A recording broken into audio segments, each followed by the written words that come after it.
ইরানের হামলার পর পাল্টা ক্ষেপণাস্ত্র হামলা চালিয়েছে ইসরায়েল।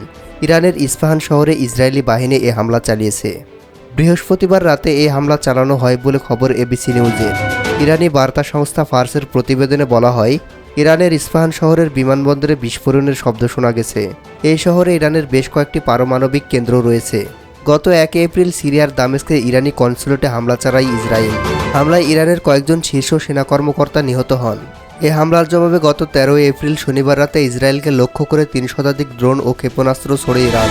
হামলার প্রতিশোধ নিতে ইরানে পাল্টা হামলার কথা বলেছিল ইসরায়েল। এর আগে ইসরায়েল পাল্টা হামলা চালালে পরিণতি ভালো হবে না বলে হুঁশিয়ারি দিয়েছিলেন ইরানের প্রেসিডেন্ট ইব্রাহিম রাইসি।